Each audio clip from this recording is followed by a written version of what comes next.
know how much interaction there is with the equestrian club in any of the hunt, and I don't know if it'll be in any formal sorts of ways, or whether there's anything, but there are within the equestrian club. That's the last few years, and I think that the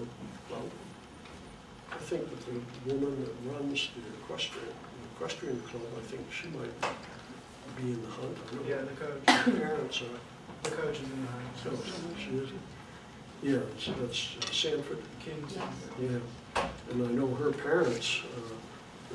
That guy used to operate the gas station here. Now the mobile station is down the corner. It used to be a little auto repair shop, and her father then did that. So it goes across all kinds of let's say stations in life. It's not just for the elite. But and, well, Becky Glass, who's in the president's office, who's a member of the hunt. Colahan. Mercifully, an administrator way before your time. Yes. Evil. And Kinsey, who was in the physics department, the three that I came up with.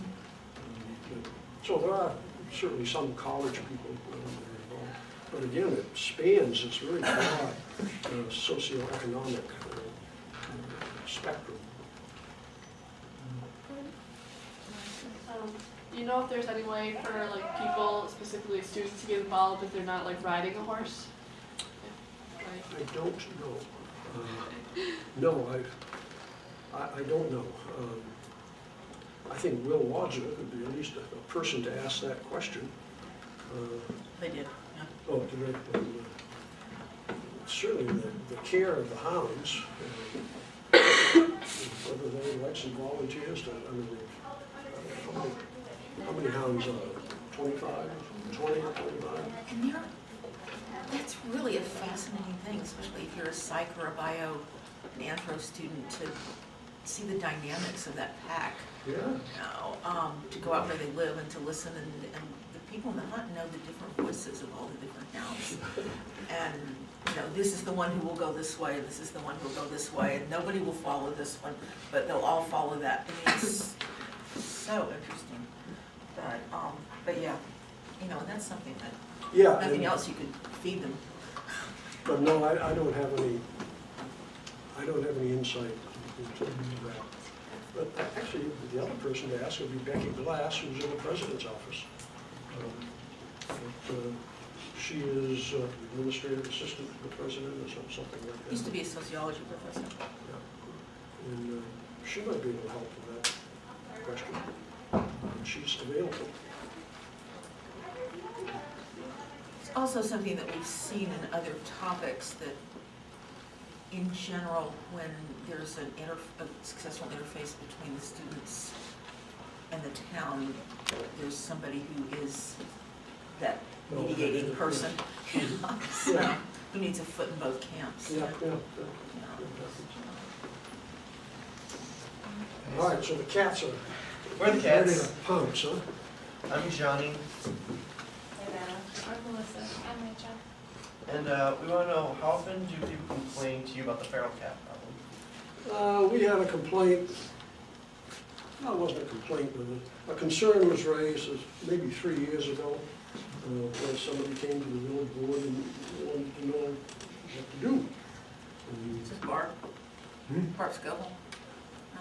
Is this Barb Scoble? No, this was Sarah McLean, who came and said that she lives on North Street, and said there's some feral cats, and is there anything we could do? And we pretty much looked through legislation, and it's pretty tough to legislate anything. The solution that you guys came up with would capture and neuter. I mean, that's wonderful, except for one thing: somebody's got to pay for it. And are you putting all this junk upstairs? When we came across a great idea, we had all these kids that were doing community service. We said, how about cleaning up the upstairs? And that's exactly what happened. We ended up then using this one fraternity group to bring all that stuff down and sort it out, and ended up getting rid of it. So that was a kind of a good thing that happened with the student. question that just really sort of occurred to me. When you hire police in the village, do you make any effort to hire people who went to four-year residential colleges? Who therefore have the experience of being these kids? Yeah. Because I know the college doesn't. Yeah, part of the They're problem is Police, yeah. that it's civil service.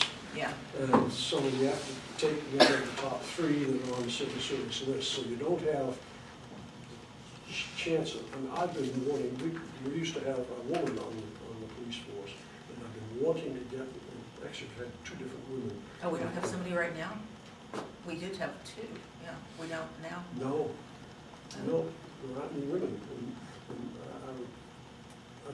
I think that would be very important to have. But if there's some issues come up, Yeah, and involve women, there's somebody in the sheriff's department, or some women in the sheriff's department that kind of handle some of those more sensitive issues.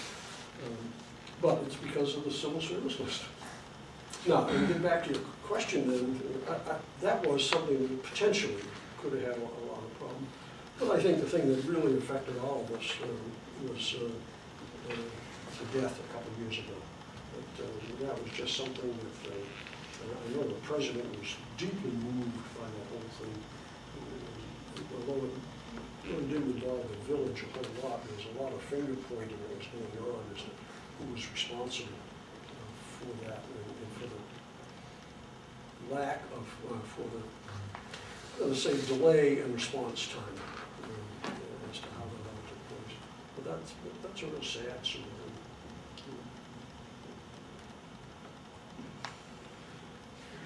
Yep.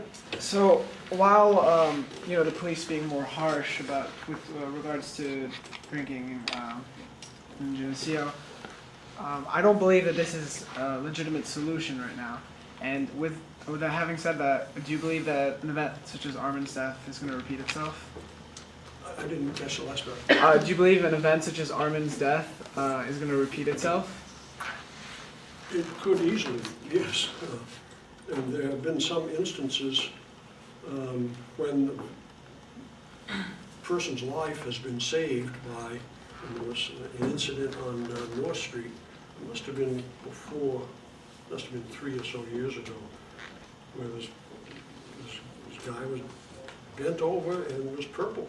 And the police officer happened to come for some other reason or something or other and literally saved the kid's life.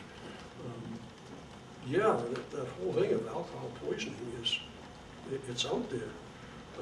I think that you as students are much more aware of things now as a result of that.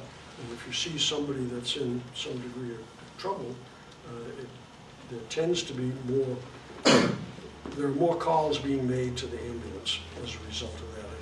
The pendulum is kind of swung over here and it might be kind of easing its way back. But it's certainly possible. And, again, the college is trying to do everything it can. Be responsible. That's one of those things that, yeah, you can drink, but you have to throw down a fifth in 20 minutes or something or other kind of thing, as I did once as a freshman. And, yeah, I'm sure would have had alcohol poisoning, and it was during final exams of all stupid things too. Yeah, I look back at that kind of thing and say, it wasn't really very bright, but a friend had come down from outside and we sat in my dorm room and finished off a bottle of 4 Roses in about half an hour. Yeah. Bad scene. Been there, done that, but yeah. And those things can occur. I hear, what is that statistic that was on the website? 1,800 Yep. kids die. Yeah. People die of alcohol poisoning. Yeah. But I mean, you are the ones that really are the ones that can help control that. If you see somebody that's in trouble. And one of the things that the police have, and the ambulance people have attempted to do, is not get involved in terms of punishing. They would rather have somebody respond to save a life than they would to punish the person that was providing the alcohol. So kind of bent over a little bit and in that direction, but, yeah, it can happen again, It will happen. yeah. It happened before. I mean, it happens, you know, on the average of every 3 or 4 years. I'm just curious, like you keep saying we, do you have like a cabinet, who else is involved in your decision making? Yeah, in terms of, the village government has 4 trustees and the mayor. And we work on staggered terms. So in the spring of 2012, 2 trustees will be up. And then in the spring of 2014, 2 trustees and the mayor will be up for re-election. So it's a staggered term, so there's 5 people. And it's running, running is the right word, but operating a government is like being a CEO of a small corporation. It's a $5 million budget that we have, and there's probably roughly 25 employees in the water department, sewer department, police department, public works, and fire department, and the court system, and administrative offices. So it's kind of this whole gamut thing. And you know how much money the mayor makes for all that? $12,000, which wage-wise is, I could make more money working at McDonald's. Yeah, it's really funny. It's a $5 million corporation and the CEO is making $12,000.